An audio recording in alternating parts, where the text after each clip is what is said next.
What's up, everyone? You're welcome once again to kamaslytv. And if this is your first time, like you know how I always say, Karibu Sana. Yeah, Karibu Sana means he's a Kenyan. One of Kenyan's very own over here. We are coming to sit down, digest a whole lot of stuff. So yeah, I'm Kamasly. I'm good. I'm good. Yeah, I'm good. Yeah. Okay. Yeah, I'm here. I just want my people to know, I have a lot of Kenyans actually watching me, and they always want to hear from Kenyans. So yes. For the past few weeks, I've been on Nigerians, and now I'm back to Kenyan again. I want us to know you. Okay. My name is Sami. Sami? Yeah. No, that's not the name you are popularly known. Okay, my popular name is Bazu. Bazu? Yeah, people call me Bazu. In our country, that's our street language. It means greatness. Greatness, wow. This is the dawn. The dawn, okay. Something like that. Okay, Bazu, the dawn. Yeah. Okay. And in Nigeria, they say bazooka. Yeah, there's something called bazooka in Nigeria, but I don't really know the meaning. I'm from Ghana. All right. Yeah, so Bazu. Yes. The dawn. Yes. Greatness. Yep. Okay, that's cool. You are great.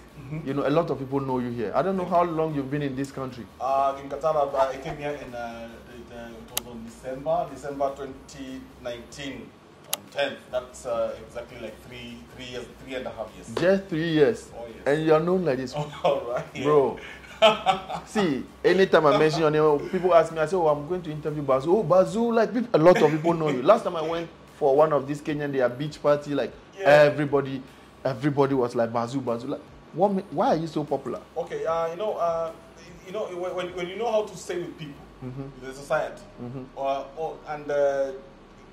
when you're good, you have that good heart. Okay. Everybody will want to be close to you. Yeah. And when you are progressive, you see, everybody will want to be close to you. You see, because me, I came here. I came here with a company. Okay. Yeah, I worked in the company for the 2 years I was here. I was there. I managed to get my money for free visa. Okay. And I saved a lot. I managed to buy my own vehicle. I saw you're driving this new white vehicle. Like. Yeah, I have a 2023 MG. It's 2023? Yes. He's driving 2023 in 2023. What do you think is happening? Big boy. See, a lot of people have been here for so many years, and nobody is driving a brand new 2023 vehicle. Like most of them, we are still using the metro and all this. Like when I say the metro, I mean the train and all that. He's driving a 2023 vehicle. You know how much that is? Yeah. Bro, how did you make this? I mean, first of all, it's God. You have to have faith. Okay. And you have to know what you came to do. All right. See? All right. And I must say that I'm a bit blessed because my son is already finished school. He's finishing school this year. Which school? Like primary school? No, what? High school. Form 4. Man, you guys. Nah. Bro, let me tell you as young as you look, your son is finishing. My son is 18 years. He turned 18 on February this year. Bro, what are you telling me? Okay, let me tell you one thing. Tell me. Before after high school, I met this lady when we were, when we finished high school, that hype. Yes. Clubbing. Like yes. And then the lady got pregnant for me. And you kept it? So I kept it, and I took care of that son of mine. I really hustled. Okay. I really hustled. You were in Kenya back then? Yeah, I was in Kenya. I went to Iraq, and then back then I came and I did some business. Okay. I dealt in the transport industry. Okay. Yeah. So I've been pushing. Yeah. Wow. Yeah. Wow. In our country, we call it matatu industry. Matatu, I know Matatu. I interviewed one guy, his name is Chipolopolo in Qatar here. Yeah. He used to be a Matatu conductor. Yeah, he is not even a driver, he's a conductor. Even me, I drove this Matatu, we call them Manyanga, you see? Manyanga. You take a car, it's a car. Yeah, they brand the car. And then some nice music inside, Do you know, recently, one Kenyan, these cars were trending on Twitter currently. Yep. This American artist, he saw one of the Kenyan matatus. Trey Songs. Trey Songs. Oh, yeah. I think he saw, is it Trey Songs? Yeah, he came to our country and actually rode on that matatu. No, I don't know if it's Trey Songs, but recently, just last week, he saw it and he was like, Where in the world is this happening? He saw his picture on Matatu. He didn't believe it. That this is somewhere in Africa. Yeah. I feel he felt like nobody knew him in Africa, but his faces, his whole body is on a Matatu. Yeah. So he said he needs to visit Kenya. You guys are doing a great job. Like it's culture, you know. It's culture, it's right? Matatu culture. is a culture. Yes, yes. Because you know, so most of the people there are middle class people. Okay. So they use Matatu. Is it an area in Kenya that they do that, or is the whole of Kenya? No, it's an area in Kenya, in Nairobi. How did it? Oh, it's Nairobi and Mombasa, the cities only. Okay. And Kisumu also. Okay. Because those are the popular places, and people commute to the Matatu so much because you don't have this metro like here. You know. Okay. Yeah, we're still coming there. That brings me to like, which part of Kenya are you from? Okay, me myself, I'm from Kisii. Kisii. Kisii is on the western side of Kenya. Okay. And but I was born and brought up in Nairobi. Okay. So that's why you're a street boy, you know. You have to be from the city to be a street boy. Yeah, you know. You must know these things, no? But you know, these Matatu things you are doing, why do you put the local artists also their faces on, or it's just the foreign artists and the celebrities outside of Kenya you do this? We do a lot of local artists also. Okay. Yeah, because you know they promote them, you know. Okay. Yeah, and it really adds value because you know this local artists also will support them. Sure. Yep. Back to Qatar here. Yes. Let's come back to Qatar. Maybe we might go to Kenya again, but back to Qatar here. Yeah. When you came, you said you came with a company. Yes. You know, most of your brothers and sisters in this country, yeah, they come through this mean. Yes. But it's difficult for them to switch to where you are now. Mm-hmm. For those who don't understand it, a company recruited him in Kenya, brought him here. He was working under the company. You live with the company. In their accommodation, they give you food, transportation, everything. Mm-hmm. He realized that wasn't it for him. Yep. After his 2 years contract, he terminated with them, went back home, came with a freelance visa, meaning I'm coming on my own. Let me correct you there. Okay. I didn't go home. You didn't go home? No. And then let me tell you one thing. The company that I came with, I was not paid that much. You were not being paid that much? Yeah, it was very peanuts, you know. No, put it. Do you want them to know?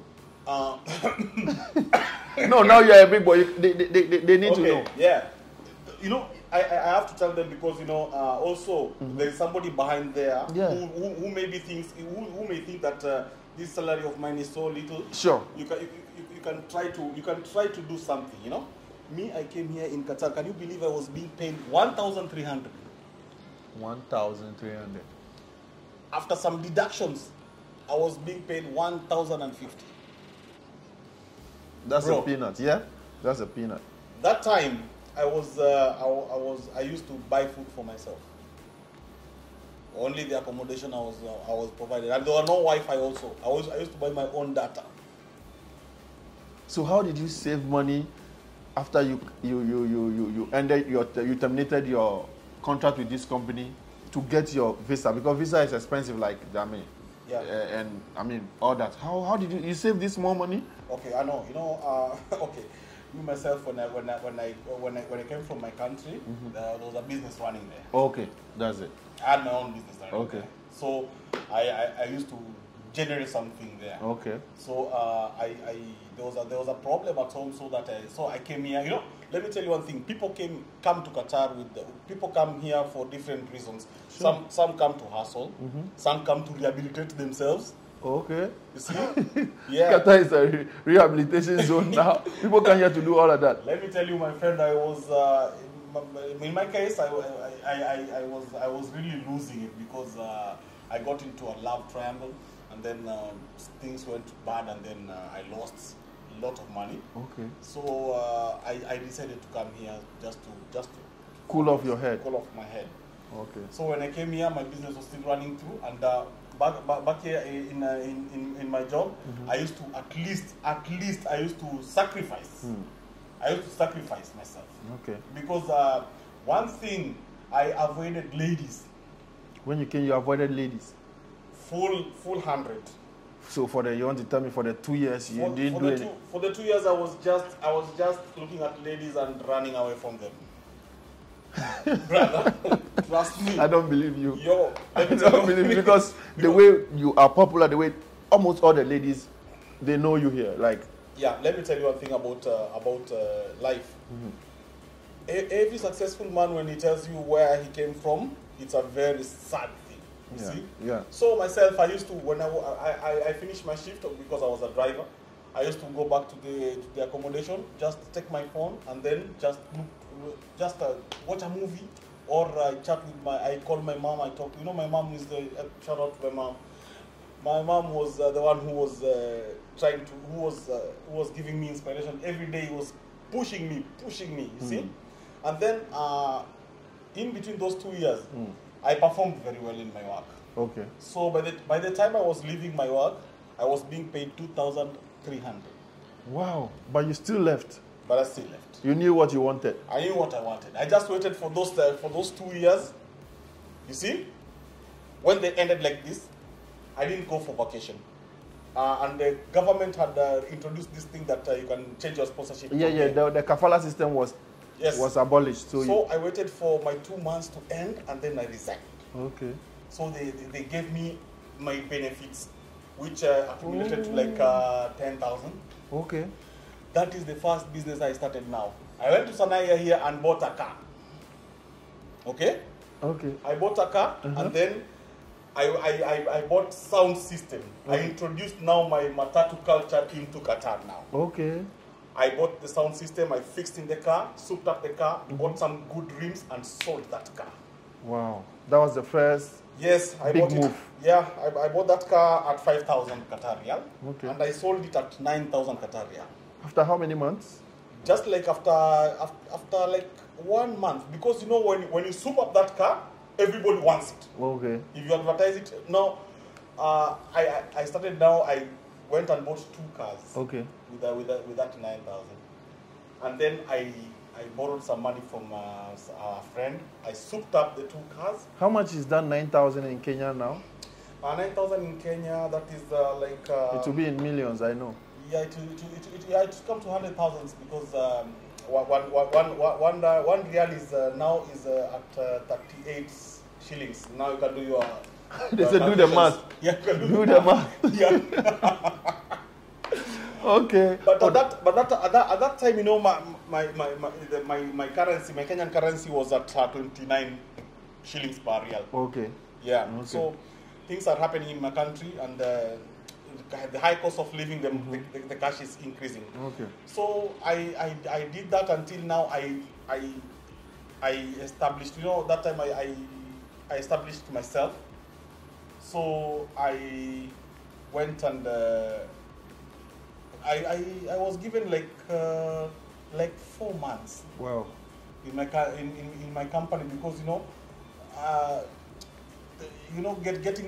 getting a good company was something somehow. Sure. It was during the COVID era also, I think. Yeah. It was during the COVID era. So I bought my visa, and then I transferred my sponsorship, and I bought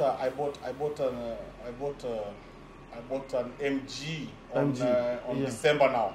Last year, December? Yeah. You bought a car last year? Yeah. So you are driving 2023 car. You started driving 2023 in 2022. 2022 December after Christmas. Wow. That's when the car I acquired the car. And it was during the World Cup also. Yeah, but the World Cup had already ended. Yeah. It ended on the 18th. Yeah. So I went and acquired the Uber applications. You know? Okay. So I started driving this vehicle, doing some part-time Uber business sometimes. Wow. And I do some event organizations also. You do events also? Yeah. You've held which event have you held so far? Sometimes we bring some local DJs around. Okay. Yeah, local artists. Okay. Yeah. Okay. So I assist in connection, you know. Okay. Yeah. Because I'm known. Sure. You know, it's just a phone call. You still away. do the car business? Do you still buy cars and sell? As for now I am concentrating first on because you know I really invested in this vehicle. Okay. So I'm trying to recoup that money back. Yeah. Then I can still go to now. I want to do some newer cars now. I want to buy a newer car. I change it to the culture. And then I sell it. Okay, that's cool. Yeah. Now, you were talking about your currency being somehow now. I know your country currently, there's a lot happening in Kenya. For me, I'm from Ghana. I don't really know what's going on. Can you tell us what exactly is happening in Kenya? Because I saw on YouTube, there were a lot of soldiers on the street doing a lot of things for a few months now, but now I think it has gotten intense. Please, can you tell us what actually is happening in Kenya currently and what you think will happen going forward? First of all, let me tell you about, you know me, I'm an open guy. Yeah, sure. The problem we have in our country is tribalism. Tribal. You see? People vote not to elect leaders. People vote to not against somebody. Yeah. You see, like maybe let's say I can vote against you so that you cannot. Yeah, just not be there. Somebody else, whoever goes, doesn't concern you. Doesn't concern them. So it's tribal. You particularly you don't sit there. Sure. That thing happened. That thing happened recently. People voted. And, your president is Ruto, right? Yeah, Ruto he's the current president. So yeah. So tell me what's happening to Ruto and his government currently? Okay, now you know there's high cost of living, taxes, no jobs. You know. No jobs in Kenya. Yeah, so people are really suffering, and also our currency is losing value very fast. You see, so now before you used to have 1,000 shillings, you go to a supermarket and come with like bags and bags of shopping. But now you just go to the supermarket, you come with a small polythene bag. Okay. Just like that. You see? Inflation. Yeah, and the taxes are so high. So people. But what did he promise you better stuff when he was aspiring to be a president? Yes, he promised. What did he say he was going to do? He said that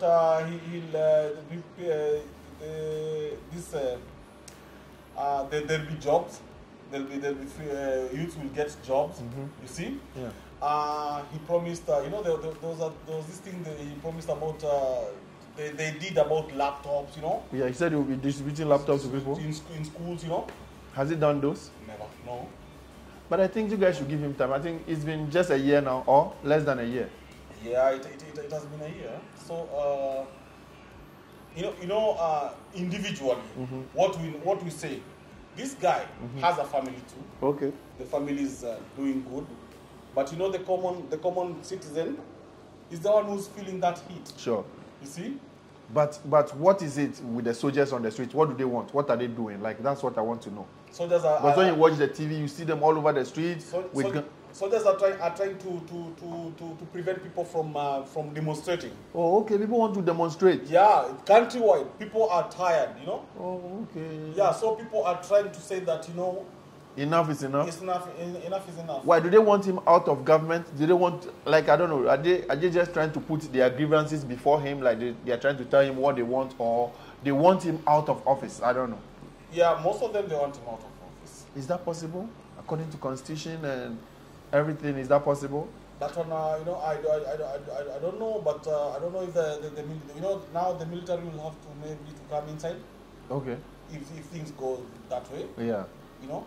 And I think it's supposed to be police, even not military. Military are not supposed to be in the town doing all that, because I see. No, these are police. But you know, when president steps down, I think the military takes over for like 90 days for some elections to be done again fresh. Is he going to step down? I don't know. You know, that one I cannot tell because I don't really get into politics so much. I heard this man recently speaking good on TV. I think he and. Is it France president or somebody? I don't know, Macron. Yeah. He was saying some positive stuff about Africa. We are not beggars. We are not. I heard something like that. I don't know. I don't really know about your government, but I thought he was a good man. I don't know. Yeah, you know, he's a good man as an individual, but you know, sometimes, Okay, he's working with a lot of people. Yeah, he's working with a lot of people, so you don't know who you're working with, yeah? Well, let's leave politics aside. All right. You know about your people here, like, yes. Especially the ladies. Oh, yes. There are some bad names, like when we talk about Kenyan ladies in Qatar, a lot of people, personally, I don't think I've encountered any bad one like that, because all I have around me are positive people. Yeah. But there are bad names. You know, I know you've heard most of this. What are some of these things you hear about your ladies that people say, and as a man, as a Kenyan, when you hear this about your people, like, it's embarrassing?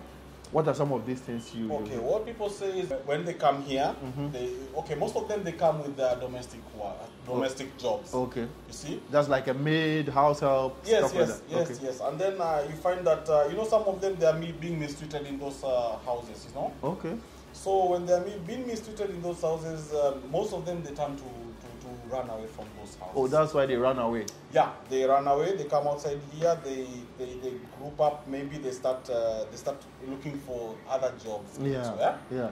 So within that time, that freedom and that everything, that's when they get exposed to they get exposed to this life. Yes. You know there's a lot of internet. I mean, it's like they've tamed them too much in the houses, like as housemates. So when they come out and they are like, exposed all right, what's this now? All right, okay. There is this, I'm in. There's that, I'm in. You see?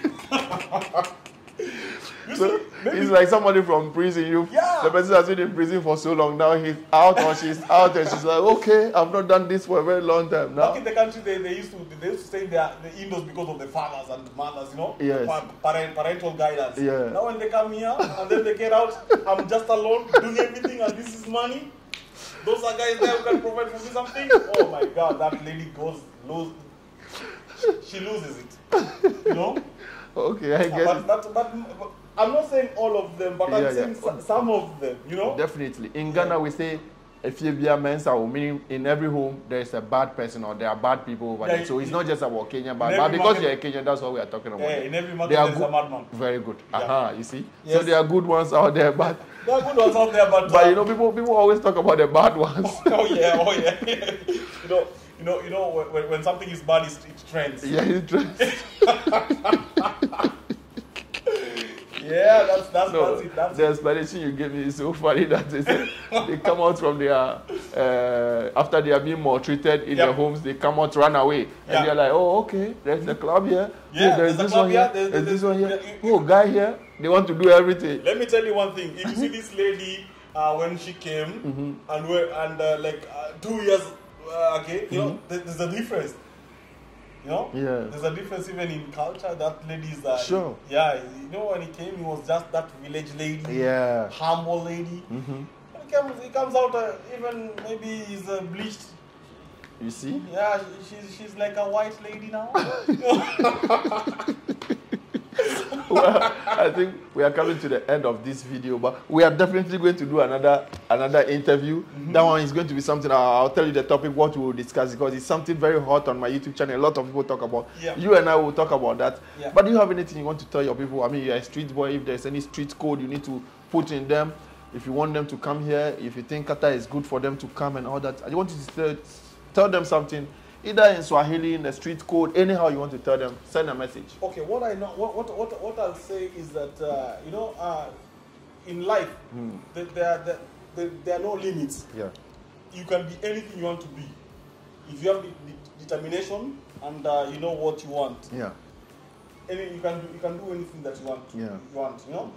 And shout out for these ladies who come here. I know the situation is so hard on them, but some of them, they are mothers. They sacrifice for their kids. Sure. You see, shout out to those ladies. Shout out to all those men who are hustling here. And if there's somebody at home there who you can't just lazy off at home and then you reach 30, 20, you're 27, you're eating at your mother's house. You have to get out as a man and you come over here and face these challenges as us. Sure. You see? Sure. Yeah. You've heard from the street boy. Yeah, he told you he's from the street. He's out of the street now. He's doing a lot of major stuff. Big boy settings. So thank you so much for sticking and staying. If you've not subscribed to this YouTube channel, kindly subscribe. Share this video with the people you watch with. All your friends and everybody. Let them subscribe. See you in the next video with this same man. See ya. Peace.